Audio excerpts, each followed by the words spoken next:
Gracia y paz a todos.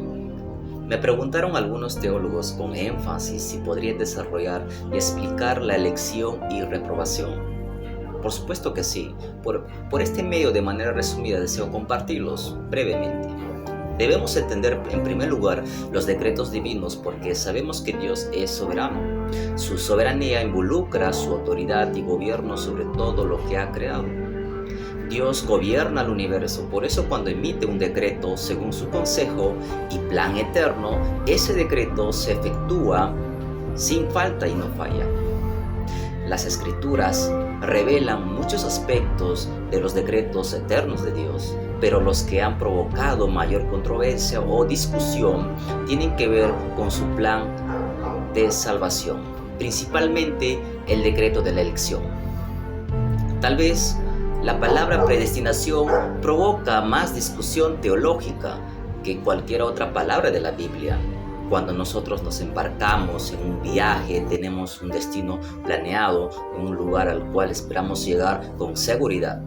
Hablamos de nuestro destino. Cuando nos referimos a un lugar a donde nos dirigimos en el viaje, ¿no? Cuando la Biblia le añade a esa palabra el prefijo pre, significa con anticipación o antes de. ¿Qué se refiere? Está indicando que Dios ha decretado un destino para su pueblo. Pablo escribió de esta manera: bendito sea el Dios y Padre de nuestro Señor Jesucristo, quien nos ha bendecido en Cristo con toda bendición espiritual en los lugares celestiales. Asimismo, nos escogió en Él desde antes de la fundación del mundo para que fuéramos santos y sin mancha delante de Él. En amor nos predestinó por medio de Jesucristo para adopción como hijos suyos según el beneplácito de su voluntad, para la alabanza de la gloria de su gracia que nos dio gratuitamente en el amado. En el libro de Efesios capítulo 1 verso 3 al 6 nos dice: cuando Pablo introduce las ideas de la predestinación y elección en este pasaje, habla de nuestra condición bendecida. Pablo no veía la predestinación divina como algo negativo, más bien dentro de él evocaba un sentido de alabanza, de gratitud y movía a glorificar a Dios.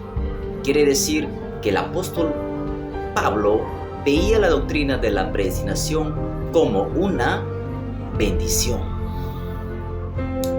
De hecho, es una bendición que también en nosotros debe provocar un sentido de profunda gratitud y alabanza a nuestro Dios.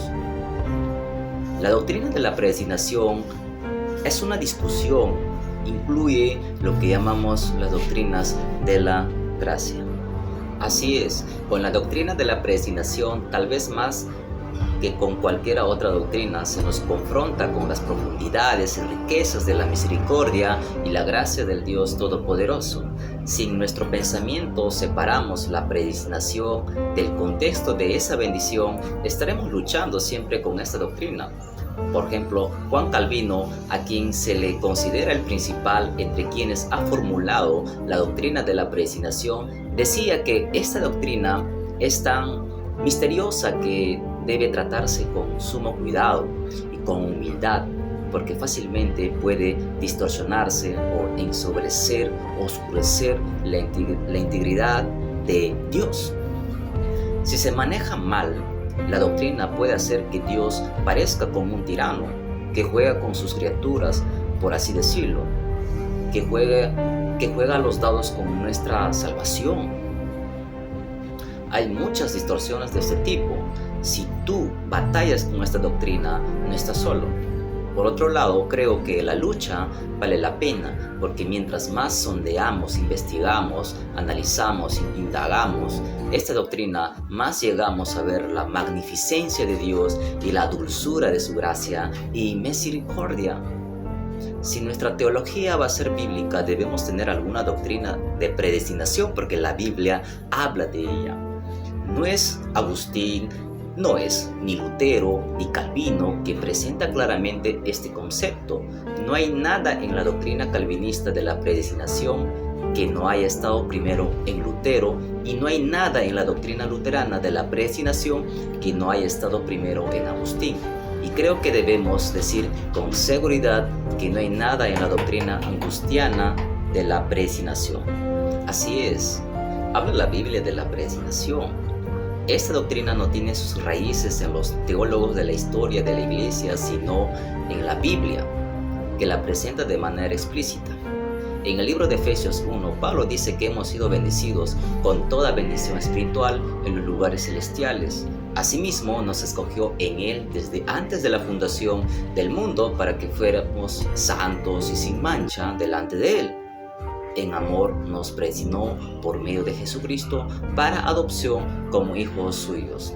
Por supuesto, la predestinación a la que Pablo se refiere tiene que ver con la elección. Predestinación y elección no son sinónimos, aunque están relacionados estrechamente. La predestinación tiene que ver con los decretos de Dios. Así es, la elección es un tipo específico de la predestinación y se refiere a cómo Dios escoge a ciertas personas en Cristo para ser adoptadas en la familia de Dios, o más sencillamente para ser salvas. Desde un punto de vista bíblico, Dios tiene un plan de salvación en el cual desde la eternidad ha elegido a quienes han de ser adoptados en su familia. Que Dios le bendiga.